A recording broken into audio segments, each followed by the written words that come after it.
네, 공터뷰 두 번째 순서 이재명 대통령과 정치 공동체를 강조하면서 경기도지사를 출마를 선언하신 분입니다. 더불어민주당 김병주 의원 모셨습니다. 네, 의원님 안녕하세요. 네, 안녕하세요. 네. 경기도 전문가 김병주입니다. 네. 최근에 경기도 31개 시, 군 쓰리고 투어 이게 뭡니까? 쓰리고 투어는 보고 듣고 느끼는. 그래서 쓰리고. 네, 고가 세 개잖아요. 보고 듣고 느끼는 경청 투어를 경기도 31개 시군을 다 돌았습니다. 네. 네. 그때 이제 경기도 관련 얘기는 조금 이따 하고요. 네. 조금 전까지 저희가 얘기를 나눴습니다. 명태균 게이트 관련해서 김건희도 무죄, 명태균도 무죄, 김영선도 무죄, 다 무죄가 됐어요. 그러니까요. 참 너무 어이없는 일이 벌어지고 있죠. 그래서 저는 더 사법개혁이 필요하다라는 걸 국민들이 인식하고 하는 계기가 되고 있습니다. 내란에 대한 사법 또 제대로 이루어지지 않고 명태균 게이트 그렇게 했던 문제도 이렇게 하고 나니까 국민들께서 사법개혁이 얼마나 중요하구나 하는 걸 느끼고 있죠. 네. 그런데 그렇다고 해서 이게 한 번도 아니고 두 번 연속해서 일주일 간격으로 연속 무죄가 나왔는데 어제 그 민주당 정책의원 총회를 했습니까? 네네. 예, 거기서 이제 검사들에게 더 이상 수사권을 주지 않기로 중지를 모았다. 맞는 얘기입니까? 그렇죠. 수사 보완권, 보완 수사권을 줘야 되느냐 이런 논란이 많았잖아요. 최초안에는 그런 것들이 좀 일부 포함이 됐었는데 보완 수사권은 주지 않고 보완 수사 요구권은 다른 개념이잖아요. 수사는 직접 하지 말고 요구를 해라.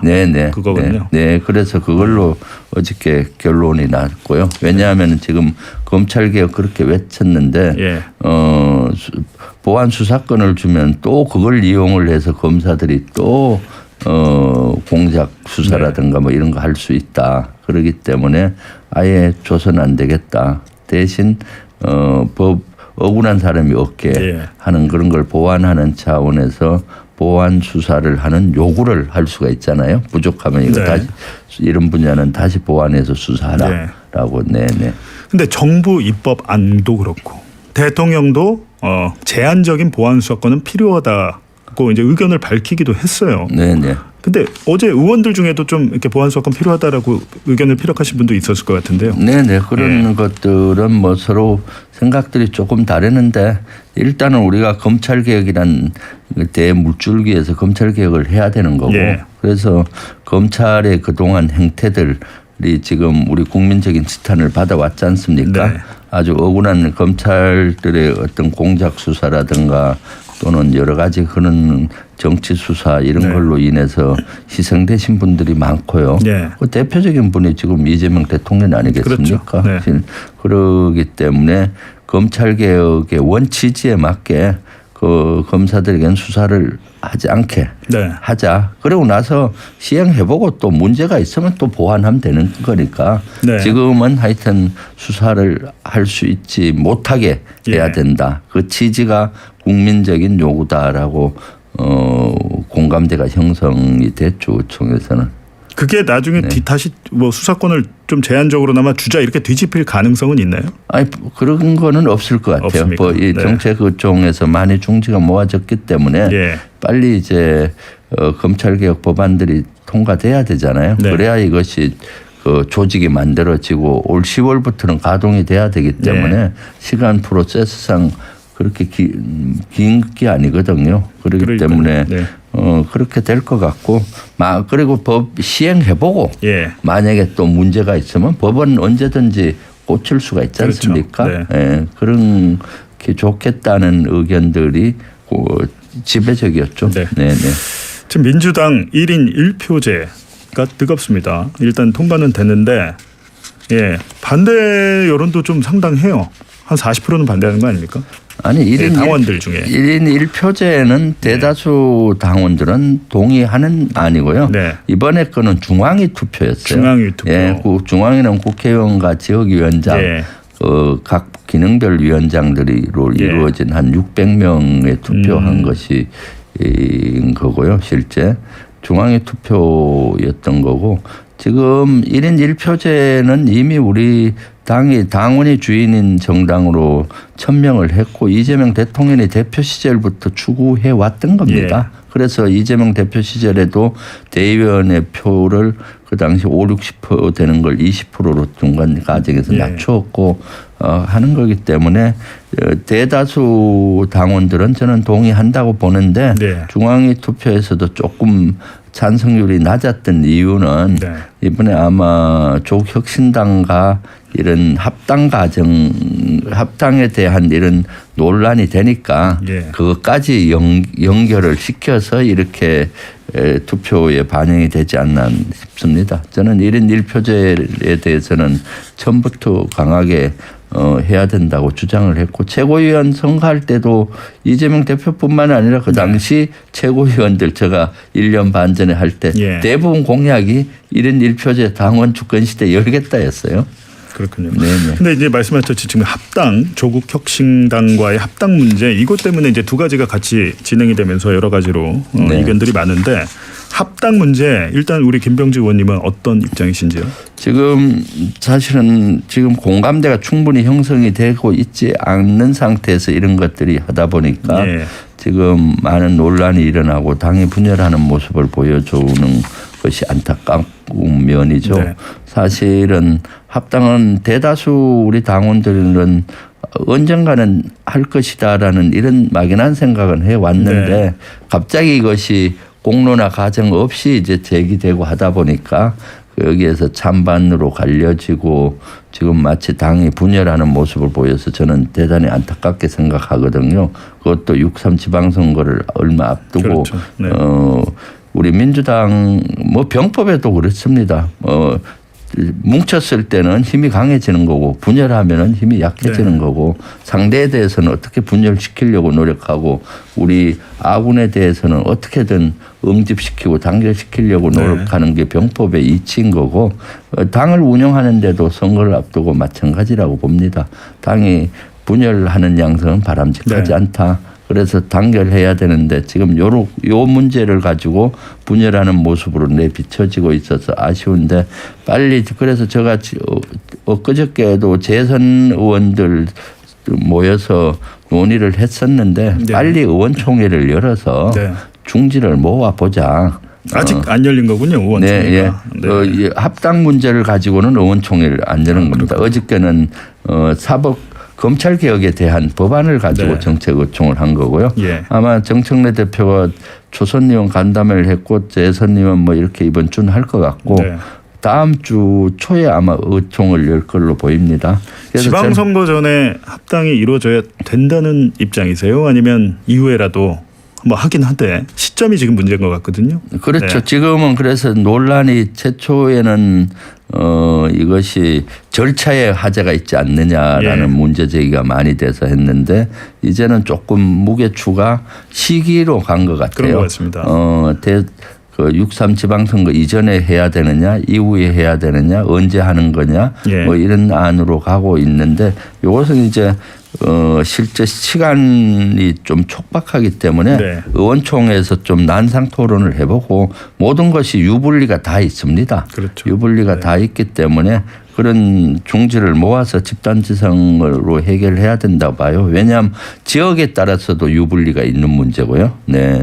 지금 유저님께서 댓글에 민주당 할 일이 태산인데 제발 당에서 싸우지 말아주세요.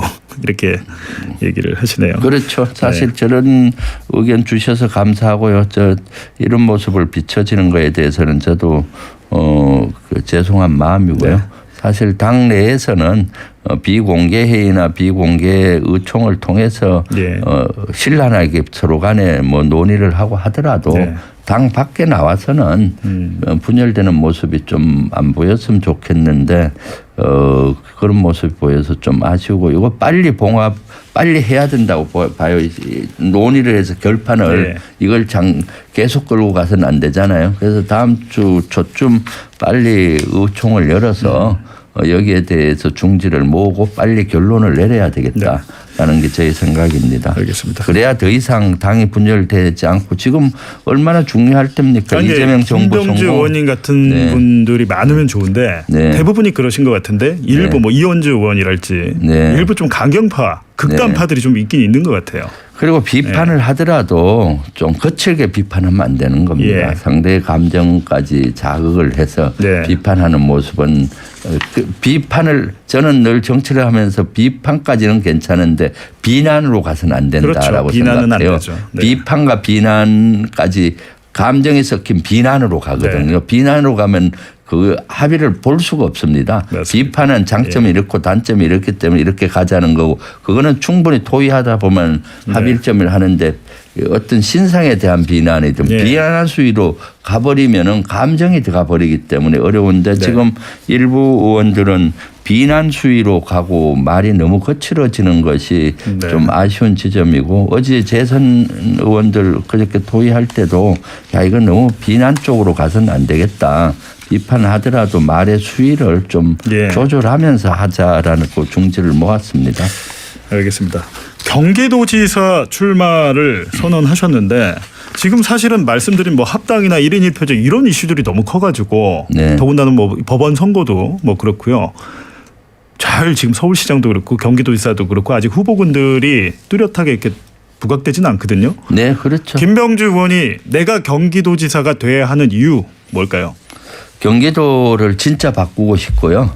진짜 우리 경기도민들의 아주 행복한 삶을 유지할 수 있는 그런 경기도를 바꾸고 싶고 이재명 정부 성공을 위해서는 저와 같이 이재명 대통령의 국정 철학을 같이 한 가장 잘 이해하는 사람. 다른 분들은 다른 후보들은 아닌가요?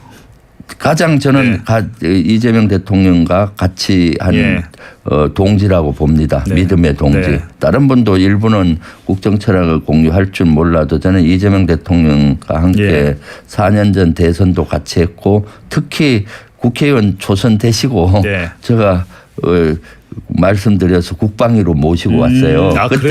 그때 전화했을 때 아이고 그때 이 대표님 어디로 상임위 정할 겁니까 물어봤더니 그 당시는 이제는 얘기할 수 있는데 환경 노동위를 생각하시더라고요. 그래서 아이고 무슨 말씀을 그렇게 하냐고 제가 뭐라 그랬어요. 국군 통수권자 하시지 않을 거냐고 대통령하고 국군 통수권자 되셔야 되는데 그럼 국방위를 오셔야 된다고 그래서 설득을 시켜서 국방위로 모시고 오셨고요.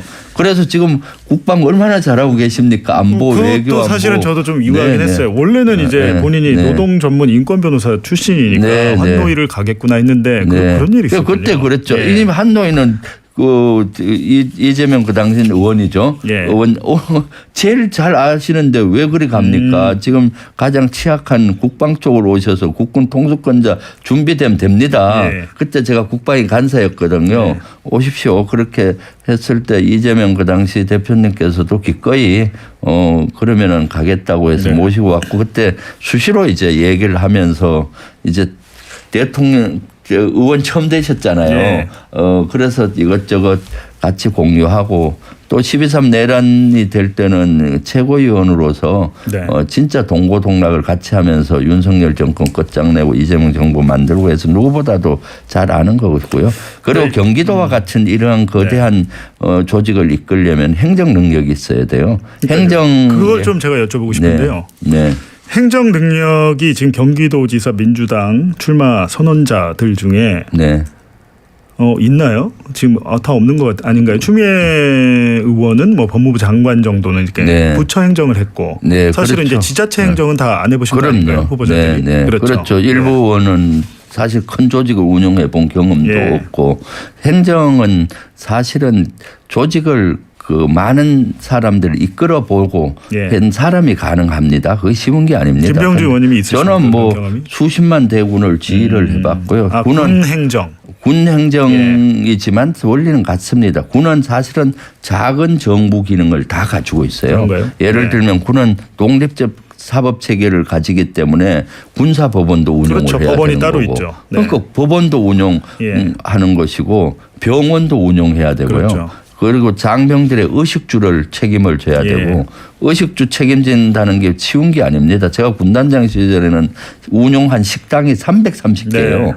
그리고 학교도 운영을 해야 되는 거고 어린이집까지도 운영을 합니다. 이런 정부 기능을 다 운영을 해본 사람 바로 도지사가 됐을 때 진짜 그 공무원들을 도민들에게 충성하는 공무원, 일 잘하는 공무원으로 만들 수가 있는 거고 일의 효과를 높일 수가 있는 것이거든요. 네. 그리고 미래 AI 시대를 맞이해서 미래 AI 시대 진짜로 경기도가 세계 중심으로 만들 수 있는 비전을 가진 이런 후보가 돼야죠. 지금 사실은 누구나 당선은 될 수 있는데 누가 도지사가 됐을 때 진짜 잘할 것이냐. 이재명 정부, 중앙정부와 지방정부가 같이 양수레바퀴처럼 굴러가면서 추진력 있게 할 것이냐.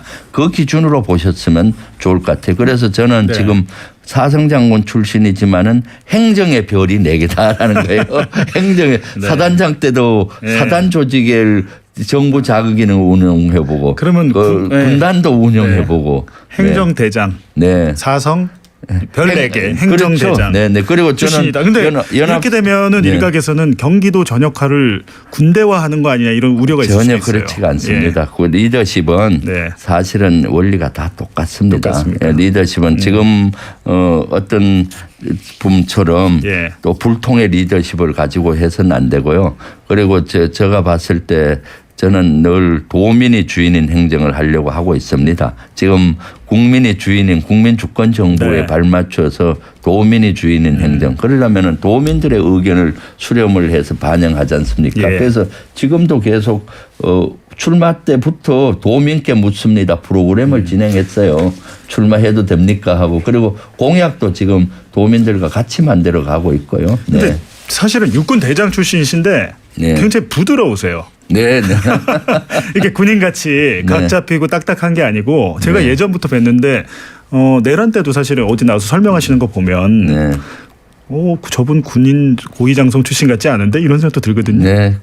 요새는 부드러운 카리스마 있는 리더가 군에서도 필요하기 때문에 저는 부드러운 카리스마가 있는 지휘관으로도 그 당시 유명했습니다. 리더. 지금 어찌됐든 지지율은 김동연 현 지사 그리고 추미애 의원 정도 앞서는 걸로 나오는데 좀 지지율은 뒤쳐져 있는데 이걸 좀 만회할 방법 이런 거 좀 고민하시나요? 저는 뭐 충분히 가능하다고 봅니다. 아직은 뭐 그 지자체 지방선거 지자체 선거로 모두가 전환 안 됐잖아요.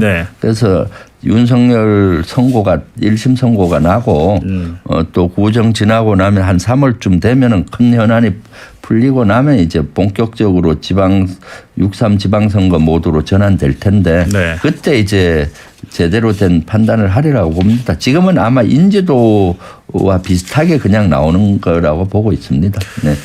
네, 출마 공약 중에 반환된 미군 기지를 활용해 AI 방산 산업의 거점으로 키우겠다라는 공약이 눈에 띄더라고요. 이게 가능성이 있는 얘기입니까? 가능성이 있죠. 지금 특히 경기 북부 지역에는 미군 기지가 아주 큽니다. 수백만 평의 미군 기지들이 여러 개 있고요. 많이 있죠. 그런 기지들이 원래는 반환을 받으면 국방부 땅이 돼요. 그러면 이제 지자체 매각을 해야 되는데 경기 북부 지역은 많이 낙후돼 있고 예산이 부족하거든요. 그러다 보니까 그걸 살 수가 없습니다. 그래서 이재명 대통령 대표 시절부터 이거는 팔지 말고 빌려주자 지자체. 그래서 저는 99년 동안 빌려주는 법안을 발의했는데 이번에 이재명 대통령께서는 한술 더 떠서 국방부 안규백 장관하고 지난번에 북부 카운널 미팅 때 100년 동안 빌려주는 걸로 받아들여 주셨어요. 저의 의견도. AI 방산 산업. AI 방산 산업이 뭘까요? 그러니까 그런 지금 AI 시대라니까 그래서 경기 북부 지역을 획기적으로 자족 도시를 만들려면 AI 클러스터를 만든다든가 방산 클러스터를 만들어야 되는데 그렇게 되려면 조건이 2개가 필요해요. 전력이 필요하고 에너지가 필요하고 땅이 필요한데 땅은 그 미군이 떠난 공여지라든가 군이 감축되고 군이 떠난 군 유유지가 있어요. 그런 데를 활용하면 되고 에너지는 민통선 아시죠? 군사 분계선 남쪽에 보면은 미 학인 지제지에도 깔려 있는 민통선에다가 태양광 에너지를 설치하고 에너지 고속도로를 만들면 충분히 할 수가 네. 있거든. 거기에다가 AI 클러스터, 방산 클러스터를 만드는데 방산 클러스터는 MRO 클러스터라고 해서 정비 보수 클러스터를 만드는 거죠. 지금은 지상 장비를 들을 정비하려면 창원까지 가야 됩니다. 네. 그냥 그 지역에 만들면 활성화되고 정비 사업은 엄청난 사업입니다. 그렇죠. 예를 들어서 또 지금 방위산업 주가들이 엄청나더라고요. 네, 네. 그런 네. 고소득도 고소득 직장이잖아요. 그러니까 그럼요. 직장과 직주 네. 근접, 집이 그렇죠. 가깝고 하면 네, 경기 북부가 발전될 것 같은데 네. 지금 시간이 다 돼서 네. 여기까지 듣고 사실은 또 김병주 의원은 12.3 내란 척결할 때 네. 거의 기자들 이상으로 취재를 하셔서 많은 활동을 그렇죠. 하시고 그때 유튜브 구독자 수도 폭발적으로 네, 지금 네. 몇 명입니까? 지금 51만 8천 대단합니다. 정도 됩니다. 예. 주불리 김병주 네. 구독 좀 해주시죠. 네, 알겠습니다. 지금까지 경기도지사 출마를 선언한 김병주 의원에게 들어봤습니다. 네, 고맙습니다. 감사합니다.